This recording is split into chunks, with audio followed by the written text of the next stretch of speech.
오늘은 민수기 8장 보겠습니다. 어제 우리가 어제는 그 감독자들이 성막을 봉헌할 때 드린 예물들, 그리고 각 지파별로 예물을 드린 것들 12지파가 똑같은 예물을 하루에 한 지파씩 해서 12일 동안 예물을 드리는 겁니다. 그 예물 드리고 난 다음에 오늘 민수기 8장으로 넘어가는데, 민수기 8장의 핵심은 레위인들에 대한 규례들입니다. 레위인들.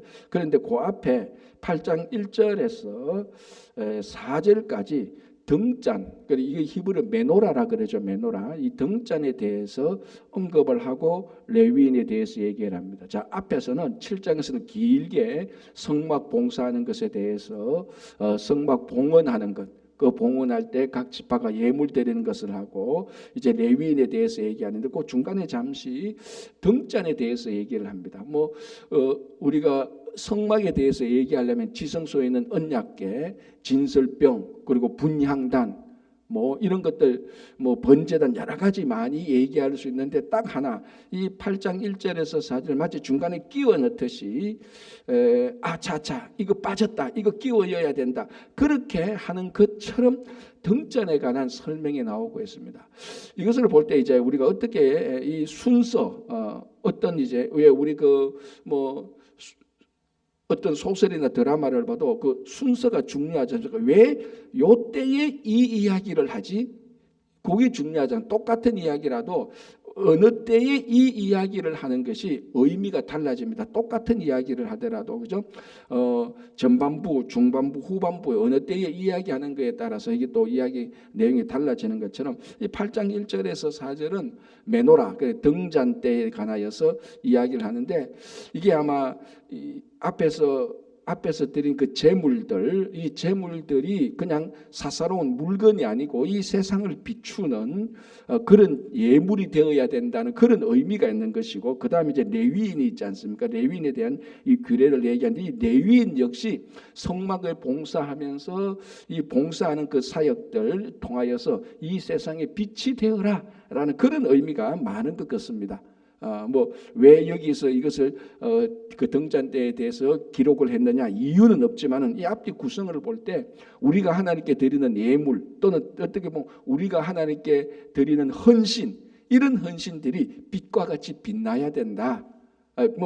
빛난다니까 사람들한테 자랑하고 그런 것이 아니고 빛이 되어야 된다라는 그런 의미고, 레위인이 이제 우리가 레위인에 대해서 살펴볼 건데, 레위인의 이 봉사들이, 이 봉사가 세상을 밝힐 수 있는, 어둠을 물러가게 하는, 무질서함을 물러가게 하는 그런 빛이 되어야 된다라는 그런 의미가 많은 것 같습니다. 그래서 1절에서 4절까지 성소에 세 가지가 있지 않습니까? 진설병과 향단과 그리고 그 등잔인데, 그 세 가지 가운데 등잔에 대해서 따로 언급하는 것을 한번 보겠습니다.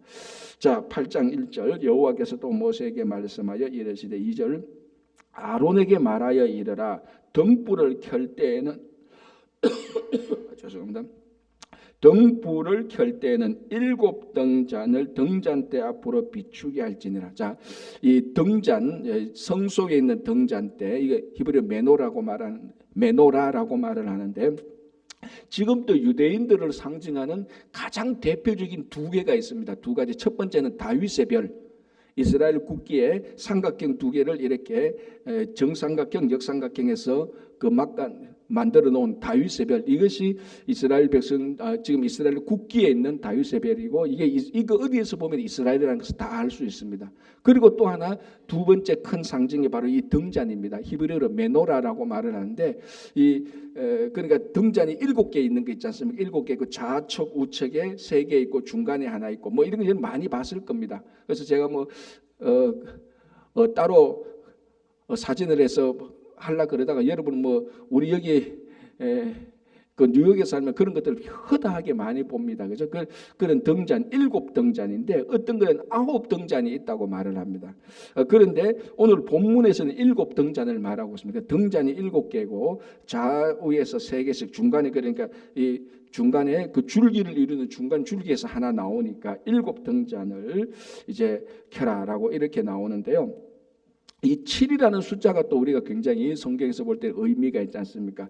그래서 그 주석을 보면은 7이라는 것이 바로 창조를 의미한다라는 이런 또 의미가 있고, 무엇보다도 스가랴 4장 10절을 보면은 스가랴 선지자가 이 등잔과 두 감람나무에 대한 환상을 보게 되는 그 내용이 나옵니다. 그때 보면은 이 등잔이 나오는데, 이 7등잔은 하나님께서 세상을 두루 살피는 눈으로 비유하고 있습니다. 7등잔.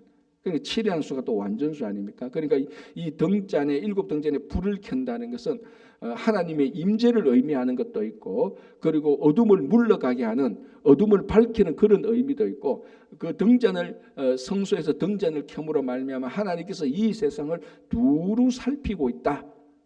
그런 의미도 스가랴 4장 10절에서 우리들에게 주고 있는 것입니다. 자, 2절 볼게요. 아론에게 이르라, 등불을 켤 때에는, 자, 이 등불을 켤 때는 그러면 그 기름이 필요하지 않습니까? 이 기름이 무슨 기름을 쓸까요? 유대인들이 가장 많이 쓰는 감람유, 우리말로 하면 올리브유입니다. 올리브유를 쓰는데, 자, 이 당시에 올리브유를 예를 들어서 이렇게 한번 생각해 보시죠. 오늘 그 등잔에 그 불을 켜야 되는데 올리브유가 다 떨어졌다. 뭐 요즘 우리 같으면 뭐 마켓에 가서 하나 사오면 뭐 아무 문제 없습니다. 그런데 그 당시는 올리브유가 다 떨어졌다. 그런데 비축해 놓은 올리브유가 없으면 올리브유를 만들어야 되지 않습니까? 그게 하루 만에 못 만듭니다. 올리브 열매를 따가지고 그거 압착시켜 가지고 만들어야 되기 때문에 며칠 걸립니다.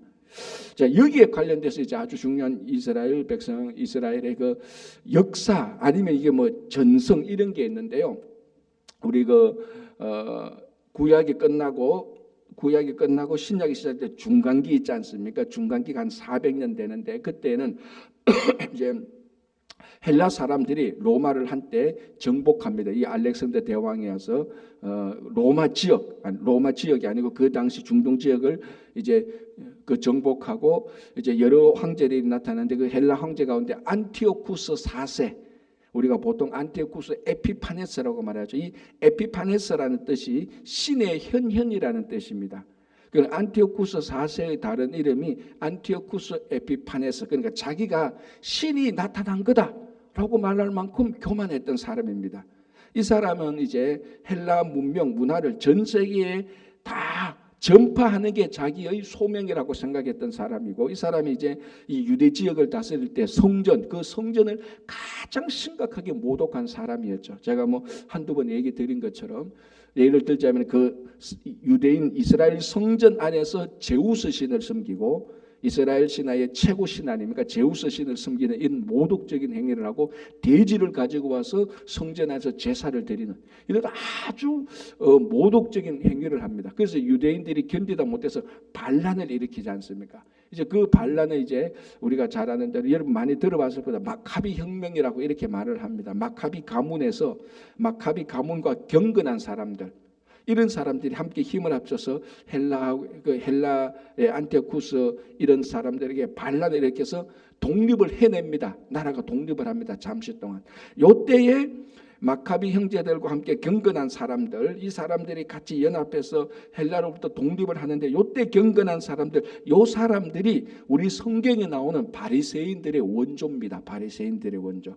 그러니까 우리 복음서의 바리새인들이 있지 않습니까? 이 바리새인들은 원래는 굉장히 경건했고 하나님을 잘 섬기는 사람들이었습니다. 그런데 세월이 가면서 이제 형식화되고 제도화되어서 예수님 때는 예수님께서 오시도 못 알아본 그런 사람이 되었지만요. 어쨌든 자, 다시 돌아가서 그래서 독립을 해냅니다. 자, 그래서 성전을 다시 이제 정화하지 않습니까? 그 안티오쿠스 왕에서 성전이 다 더럽혀졌으니까 그때 이제 성전을 정하는, 이 성전을 정해서 봉헌하게 됩니다. 이 봉헌하는 히브리어가 바로 하누카입니다. 하누카. 우리 잘 알지 않습니까? 그러니까 하누카가 12월 달 되면 성탄절 바로 앞에 되면 하누카를 8일 동안 우리 저 뭐 그렛네게 있고 이 근처에 있는 유대인들이 막 그 하누카 지킵니다. 이 하누카가 바로 히브리어로 봉헌인데, 요때 며칠을 지키냐면 8일을 지키게 됩니다. 그렇게 이 하누카를, 다른 말로 하누카라는 말은 봉헌인데, 하누카를 지키는 절기를 빛의 절기라고 말을 합니다. 왜 빛의 절기인가 하면 이 메노라하고 이제 상관이 있습니다. 등잔 때하고. 자, 성전을 봉헌했습니다. 이제 성전을 이제 그러니까 헬라 사람들한테 다시 성전을 찾아서 다시 성전을 정결하게 하고 정화시켜서 성전을 봉헌하게 될 때 다시 성전 안에 등잔대에 불을 켜야 됩니다. 그런데 불을 켜려 보니까 이게 자기들이 준비를 못해서 올리브 기름이 없는 거예요. 하루 쓸 것만 딱 있습니다. 그럼 빨리 올리브 기름을 만들어서 이 성소의 등잔대의 불은 끄지면 안 됩니다. 계속해서 매일매일 불이 켜져야 되거든요. 그러면 이제 뭐가 있어야 됩니까? 올리브유가 충분히 비축되어 있어야 되는 겁니다. 그런데 뭐 이제 막 혁명을 하고 성전을 봉헌하다 보니까 이 올리브유를 충분히 비축을 못 해놨습니다. 그런데 계산을 해보니까 하루 쓰고 끝날 것 같습니다. 큰일 났습니다. 어떻게 하냐? 빨리 올리브를 압착해서 올리브 열매를 따서 압착해서 기름을 만들었는데 이건 그 며칠 걸리거든요. 그런데 그런 가운데 안절부절하는데 그 하루치 분량의 기름이 하루 만에 끝나지 않고 8일 동안 계속해서 불을 탔다는 겁니다. 그래서 8일을 지킨다는 겁니다. 이제 그게 실제로 일어났던 일일지 아니면 그 사람들이 뭐 어떻게 전성을 만들었지 그건 중요하지 않고, 그래서 지금 유대인들도 하누카 빛의 축제에서 성탄제를 바로 앞에 드리는 그 빛의 축제, 그래서 이 빛이 등잔대에서 빛이 계속해서 비추었다 해서 빛의 절기라고 말을 합니다. 그래서 8일 동안 다 이제 그 아무 문제 없이 불이 있었다고 해서 지금 또 8일 동안 지키는 게 하누카, 그 유대인들이 지키는 거예요. 우리 요한복음을 보면 예수님께서 수전절 때에 성전에 올라갔다 이런 말이 있습니다. 수전절 때에. 요 수전절이 바로 하누카를 의미하는 겁니다. 그러니까 예수님 스스로가 이 땅에 온 빛이지 않습니까? 그러니까 빛 대신 예수님께서 빛의 축제를 지키는 수전절 때에 성전에 올라갔습니다. 성전에 올라가면 성소에 메노라 그 등잔대가 있지 않습니까? 그러니까 빛의 절기 때 빛 대신 예수님께서 성소에 빛이 있는 그곳으로 올라가셨다. 그게 바로 요한복음에 나오는 수전절. 그래서 예수님께서 내가 바로 세상의 빛이다라는 것을 확실히 알려준 적이 있습니다. 그 원조가 바로 오늘 오늘 8장 1절에서 나오는 8장 1절에서 4절에 나오는 등잔대의 그 등잔대 등불을 켜라라는 바로 그겁니다. 그죠? 자, 다시 한번 볼게요. 8장 3절 보겠습니다. 이제 아론이 그리하여 등불을 등잔대 앞으로 비추도록 켰으니 여호와께서 모세에게 명령하심과 같았더라. 이 등잔대의 제작법은 이러하니, 이 제작법은 이미 출애굽기 25장에서 나왔습니다. 우리가 앞에서 다 봤지 않습니까? 그래서 성소 도구 제작법, 뭐 언약궤는 사이즈가 얼마고 재료는 뭐고 크기는 뭐 어떻게 하고 어디 하는 다 봤습니다. 그때도 출애굽기 25장을 보면 이 등잔대 메노라에 대한 제작법이 나오는데 이렇습니다. 다시 반복하는데요. 4절에 이 등잔대의 제작법은 이러하니 곧 금을 쳐서 만든 것이다. 그러니까 금을 가지고 와서 금을 망치로 탁 쳐서 두드려 가지고 등잔대를 만드는 겁니다. 그러니까 이건 전부 다, 이 등잔대는 전부 다 뭡니까? 순금이에요. 순금. 이게 1달란트를 해내. 근데 1달란트가 75파운드니까 이게 킬로그램으로 따지자면 34kg 정도 됩니다. 원래 처음에 만들려고 한 거. 뭐 지금의 뭐 회당이나 이런 데 가면 이 메노라 보면 이거하고 뭐 사이즈나 순전히 금으로 할까요? 안 할 거예요. 아마 금칠을 입힐 건데 원래 처음 것은 금을 쳐서 만들어. 금으로 망치로 단단히 두드려 가지고 펴 가지고 뭐 이렇게, 그러니까 금속 공예하듯이 해서 만드는 겁니다. 그러니까 이 메노라 처음에 이 등잔대는 이 금이라는 순금이라는 것이 망치로 실컷 두들겨 맞아야 만들어질 수 있는 겁니다. 여기서도 우리가 하나 중요한 신앙의 의미를, 우리 교훈을 찾을 수 있지 않습니까? 정말 우리가 이 세상을 밝힐 수 있는 등잔대의 불이 되기 위해서는요, 연단이 되어져야 되는 겁니다. 여러분 주변에 한번 생각해 보십시오. 저 사람은 참 우리 시대에 우리가 살고 있는 이 공동체에 빛이 될 수 있는 분이다라고 이런 인물들을 생각해 보면 그 인물들은 전부 다 그 빛을 비추기 위해서 수없이 많은 연단을 받아서 이루어진, 그렇게 해서 성숙한 사람들이에요. 우리 지난 주간에 고난 주간 때서 오늘 장로님 때 그런 식으로 기도를 좀 하셨지만은 이 고난이라는 것은 우리 성도에게서 고난은요 필수입니다. 필수. 그죠? 그래서 이렇게까지도 말할 수 있죠. 하나님께서 우리를 보시고 우리 인생에 고난이 없으면 하나님께서 일부러 고난도 주십니다. 왜냐하면 그 고난을 통해서만 성숙되어질 수 있고 고난을 통해서만 예수님을 닮을 수 있고 오늘 이 본문에 의하면 고난을 통해서 연단을 통하여서만 빛이 될 수 있는 것입니다. 그래서 내가 아무리 금수저로 태어났다 할지라도 이 빛이 되기 위해서는 망치로 실컷 두들겨 맞아서 펴서 구겨지고 모양을 만들어야 되는 겁니다. 그죠?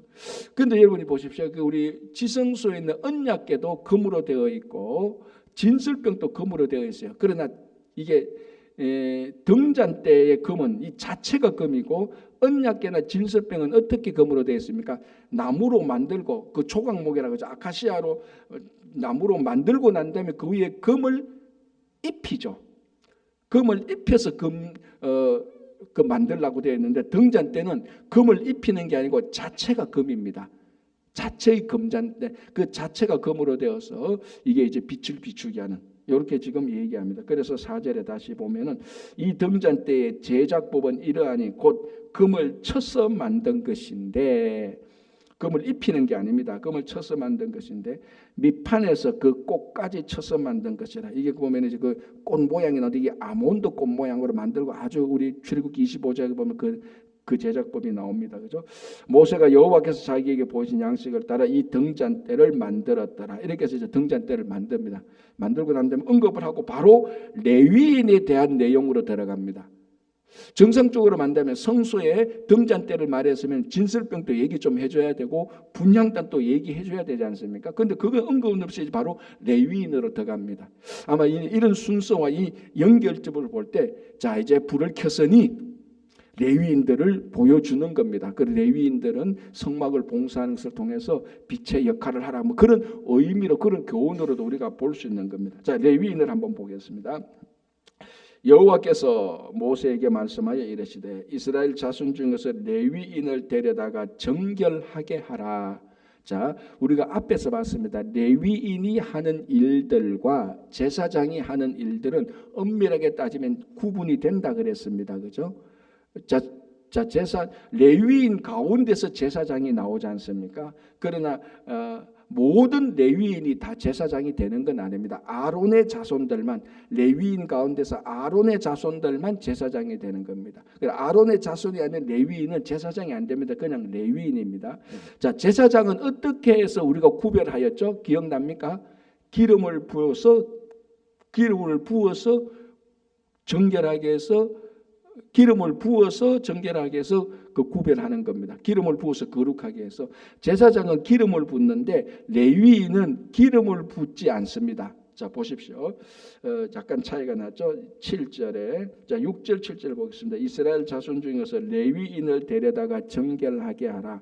너는 이같이 하여 그들을 정결하게 하되 곧 속죄의 물을 그들에게 뿌리고 그들에게 그들의 전신을 삭도로 밀게 하고 또 의복을 빨게 하여 몸을 정결하게 하고. 여기 제사장 차이죠. 제사장은 기름을 부어서 구별하는데 레위인은 속죄의 물을 뿌리고 삭도로 그 몸의 털을 밀고 그리고 옷을 빨게 해서 정결해서 구별하게 하는 겁니다. 이 차이가 좀 나는 것이죠. 자, 중요한 것은 구별되는 것입니다. 기름을 부어서 구별하게 하든 속죄에 물을 뿌려서 구별하게 하든 이 구별되어서 정결하게 되어야만이 하나님께 사용되어지는 것입니다. 그죠? 그래서 레위인을 이렇게 해서 정결하게 해서 이제 하나님께 이제 봉사를 하는데 요거 정결하는 의식뿐만 아니라 8절에 보면은 세 가지 종류의 제사를 또 드려야 됩니다. 8절 볼게요. 또 그들에게 수송아지 한 마리를 번제물로 그리고 번제 제사를 드리죠. 두 번째 기름 섞은 고운 가루를 그 소제물로 소제 제사를 드리죠. 세 번째 그 위에 너는 또 수송아지 한 마리를 속죄 제물로 가져오고. 그러니까 정결 예식을 하고 그 다음에 제사를 드리고. 자 이제 중요한 내용이 나옵니다. 9절 레위인을 회막 앞에 나오고 레위인들 회막 앞에 나오게 하고 이스라엘 자손의 온 회중을 모으고 10절 레위인을 여호와 앞에 나오게 하고 이스라엘 자손이 그들에게 안수하게 한다는 겁니다. 자 레위인이 자 회중들을 모았습니다. 이스라엘 회중들을 거기 우리가 말 장로들도 있고 제사장들도 있고 일반 백성들도 다 있습니다. 모아서 레위인을 그 앞에 세우고 회중들 앞에 세우고 하나님 앞에 세워서 어떻게 하라고요? 안수를 하게 하는 겁니다. 누가 안수합니까? 회중들이 안수를 하게 하는 겁니다. 그게 모인 사람들. 이제 우리들이 장로 임직식이나 목사 임직식 할 때 우리 강단에 올라오셔야 하고 그 목사님들이나 장로님들 안수하는 그런 의미하고 같은 겁니다. 사실은 보면 크게 보면요. 그래서 레위인들을 안수하게 됩니다. 자, 안수의 의미가 이제 몇 가지 있습니다. 가장 기본적인 안수의 의미는요, 증가시키는 겁니다. 나의 것을 너에게 넘긴다는 의미가 있습니다. 그 넘긴다는 것은 무엇을 넘긴다는 건 좀 이따 보고, 일단 안수를 하는 것은 내게 있는 것을 이 사람에게 전가시킨다. 뭐 영어로 말하면 트랜스퍼 한다고 할 수도 있겠죠. 넘겨버리는 겁니다. 그러면 자, 이스라엘 온 회중들이 레위인에게 안수하여서 넘기는 것은 첫 번째는 뭘 넘긴다고 볼 수 있습니까? 성막에 대해서 봉사하게 되는 의무, 그것을 레위인들에게 안수해서 우리가 봉사할 수 없으니 레위인에게 다 넘기는 겁니다. 그래서 레위인은 이스라엘 백성들을 대표해서, 왜? 이스라엘 회중들에게 안수를 받았으니까 이 안수는 성막에 봉사하는 봉사직을 안수받게 됩니다. 그래서 이스라엘 회중으로부터 물려받은 그 안수 때문에 성막에 봉사하게 되는 겁니다. 여기 이제 제일 중요한 의미가 있는 거죠. 또 안수하게 될 때 우리가 이미 앞에서 안수하는 걸 많이 봤습니다. 아사셀 염소에게도 안수했고 속죄 제물에 드리는 염소에게도 안수했습니다. 그러니까 안수는 방금 말씀드린 것처럼 내게 있는 것을 넘겨준다고 그랬습니다. 내게 있는 의무사항을, 성막에 대해서 봉사에 대한 의무사항을 넘겨주기는 하고, 내게 있는 뭐를 넘겨줍니까? 죄. 안수해서 죄를 넘겨주는 것입니다. 그래서 염소 한 마리에다가 안수해서 이스라엘 모든 백성들의 그 죄를 이 염소 한 마리에 넘겨줘 버리는 겁니다. 이것도 똑같습니다. 자, 그러면 이스라엘 회중들이 레위인들에게 죄를 넘겨주는 이런 안수의 의미도 있습니다. 자, 19절을 보겠습니다. 돌아가서 8장 19절을 보십니다. 이렇게 되어 있습니다. 내가 이스라엘 자손 중 레위인을 취하여 그들을 아론과 그의 아들들에게 주어 그들로 회막에서 이스라엘 자손을 대신해서 봉사하게 하며, 자, 제가 방금 얘기했죠. 안수해서 봉사하게 한다는 것입니다. 두 번째는 또 이스라엘 자손을 위하여 속죄하게 하였나니 이는 이스라엘 자손이 성소에 가까이 할 때 그들 중에 재앙이 없게 하려 함이니라라고 되는데, 여기서 이제 이 안수하는 것은 어떤가 하면은 이런 의미가 있습니다. 여기서 안수하는 것은 이스라엘의 속죄물이 되는 것은 맞는데 희생제물의 짐승이 죽는 것처럼 그런 희생제물의 속죄가 아니고 보상으로 드리는 속죄물로 보는 겁니다. 그래서 여기서 보십시오. 이스라엘 자손을 위하여서 속죄하게 했다. 그러니까 그러면은 속죄되는 이스라엘 백성들의 죄를 받게 되는 염소나 이런 것은 다 죽게 되는 겁니다. 그죠? 속죄 염소도 죽게 되고 아사셀 염소도 다 죽게 되지 않습니까? 그러나 여기서는 이스라엘 회중들이 레위인에게 속죄하게 했다고 해서 레위인을 그러면 희생제물처럼 죽이는 것이 아니고 대신 성소에서 봉사하는 것으로 해서 보상하는 속죄물로 해서 이 레위인들이 보상으로 이스라엘 백성들을 대표해서 성소에서 속죄로서 봉사하게 될 때에 어떻게 되어 있습니까? 19절 그 부분에 그들 중에 재앙이 없게 하려 하겠다. 그러니까 레위인이 성실하게 성소에서 봉사를 해야 됩니다. 이스라엘 백성들을 대표해서. 그래야 원래는 죄 때문에 죽을 수밖에 없는데 열심히 봉사하니까 그 보상으로 재앙을 멀리하겠다는 겁니다. 그러니까 아주 복잡한 의미들이 몇 가지 들어가 있는 겁니다. 그래서 레위인은 전적으로 하나님의 일에 완전히 성막하는 일에 봉사하도록 레위인을 따로 구별해 놓은 것입니다. 그래서 안수를 하게 되는 의미가 바로 이렇게 되겠습니다. 우리의 의무사항을 당신에게 넘겨주겠소. 그리고 당신이 속죄제물로 보상하는 속죄제물로서 성막을 섬기시오.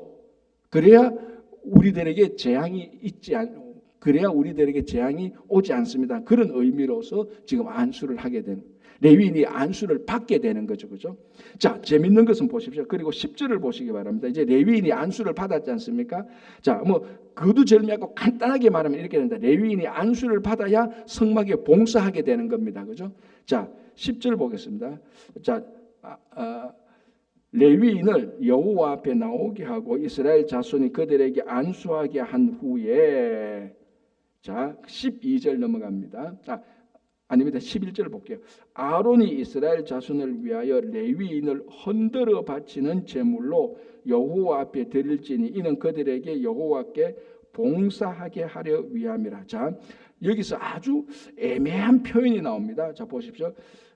아론이 이스라엘 자손을 위하여 레위인을 흔들어 바치는 제물로 여호와 앞에 드리다. 흔들어 바치는 제물로 레위인을 드렸다는 겁니다.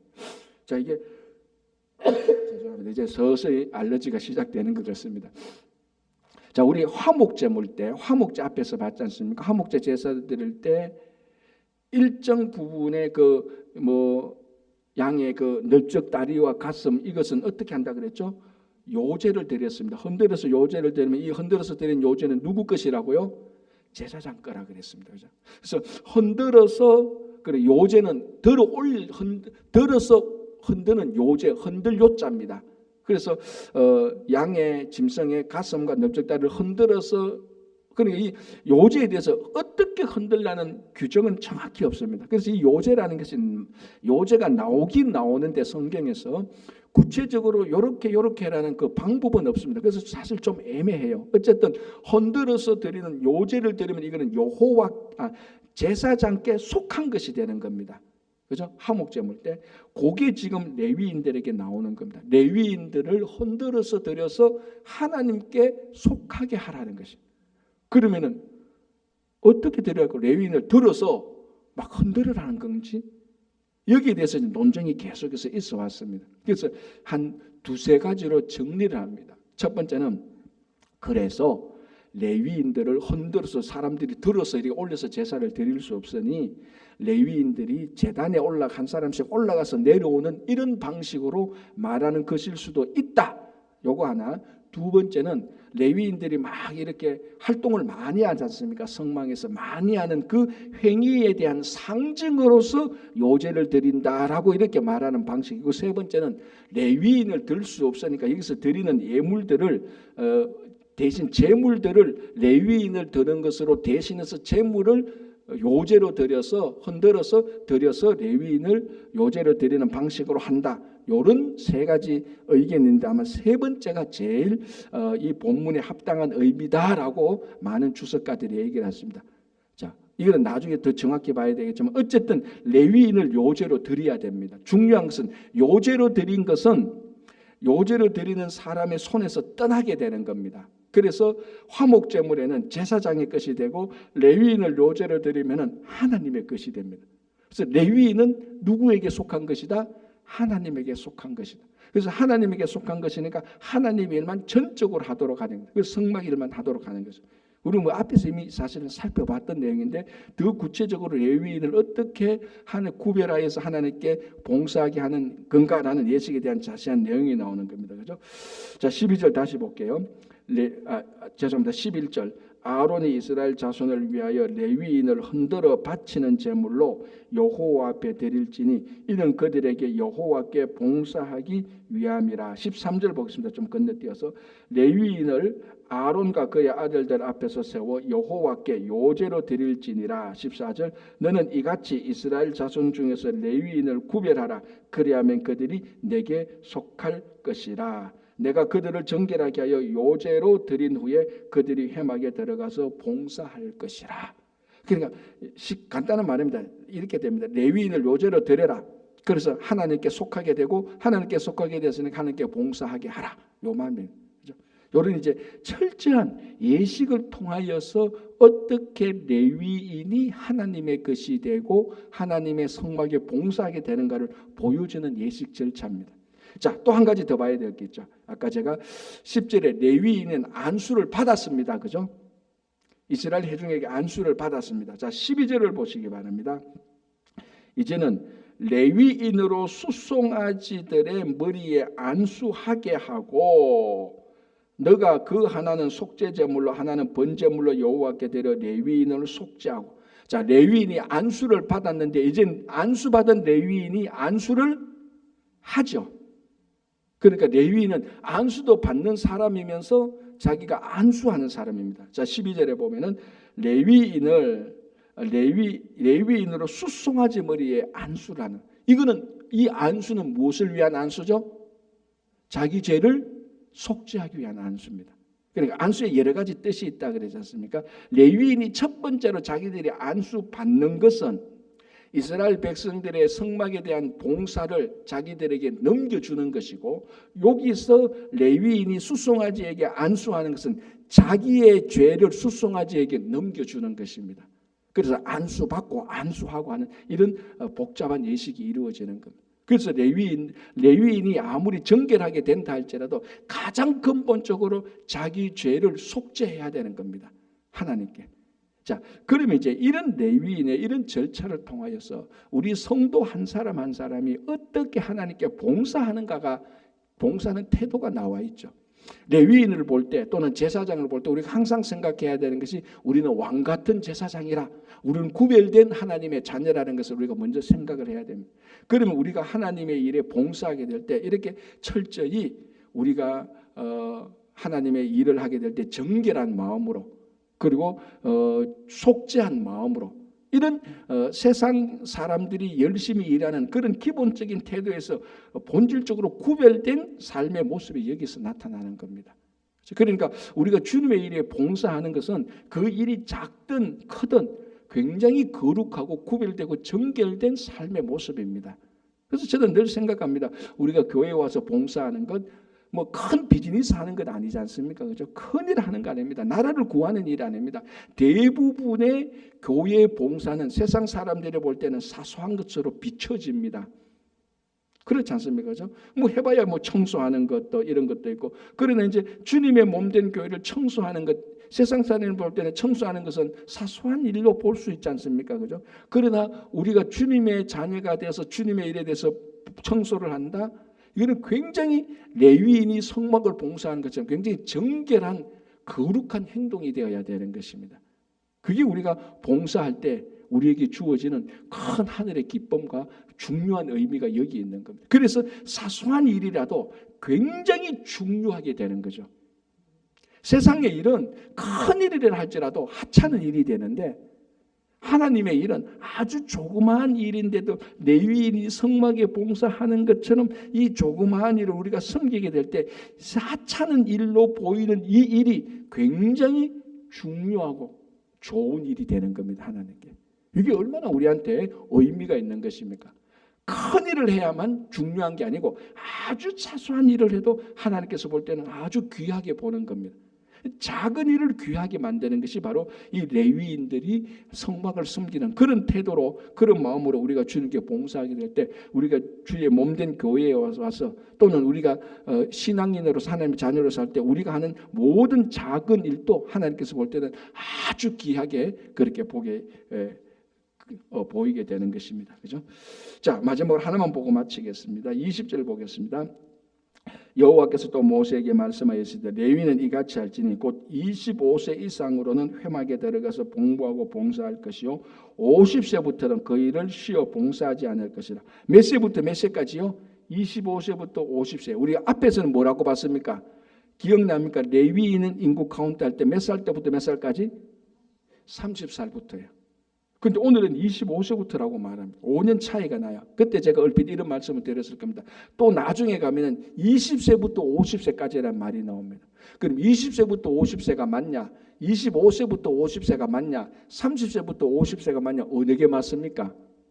사실은 다 맞는데 이제 이것을 오랫동안 연구한 사람들에 의하면은 완전히 정식으로 봉사하는 것은 30세가 맞다. 그러나 20세에서 25세는 인턴, 우리 의사로 말하면 인턴이나 레지던트로 그렇게 있는 수준. 그러나 완전히 의사가 되어서 자기가 독자적으로 뭐 개업을 한다든지 병원에서 증서할 때는 이제 완전 인턴 이런 단계를 거쳐서 의사가 되는 그런 거로 보면은 30세부터 완전히 레위인으로서 봉사하게 되는 거예요. 25세부터는 아직까지도 그 레위인의 일은 하지만은 완전한 성숙한 레위인의 봉사는 아니다. 이렇게 지금 얘기를. 그래서 요 나이 차이가 약간씩 이렇게 나는 겁니다. 그러나 은퇴 나이는 똑같습니다. 다 50세입니다. 예, 왜냐하면 이 성막 봉사가 굉장히 정신적으로, 내적, 외적으로 굉장히 일이 힘든 일입니다. 아까 말했죠. 성막의 조그마한 일도 굉장히 그 중요한 일로 보는 겁니다. 그러니까 이 내적 스트레스가 많은 것이죠. 뭐 자칫 하나면은 세상에 볼 때는 그래도 된다라고 말하지만 하나님 앞에서는 그래도 안 되는 거예요. 그래서 굉장히 이게 일이 하드하다고 보는 거예요. 일이 힘들다고. 그래서 50세 이상은 하면 이제 힘 떨어지니까 50세까지만 딱 만들어 놓은 거예요. 물론 오늘날 50세하고 이 당시 50세하고는 완전히 다르겠지만 이때 50세, 그래서 30세에서 50세까지 가장 사람이 왕성하게 활동할 그때에 하나님의 일에 전적으로 봉사하게 하도록 한 것이 레위인의 봉사 연령입니다. 우리가 이것을 볼 때 우리가 가장 열심히 일할 수 있는 것, 가장 잘할 수 있는 것, 이런 것들을 가지고 하나님께 섬기는 것, 그게 바로 레위인의 봉사 직무의 근본적인 태도와 마음과 일치하는 것입니다. 그래서 여러분들 오늘 하루도 귀한 레위인으로서 왕같은 제사장으로 사시기 바랍니다. 기도하겠습니다.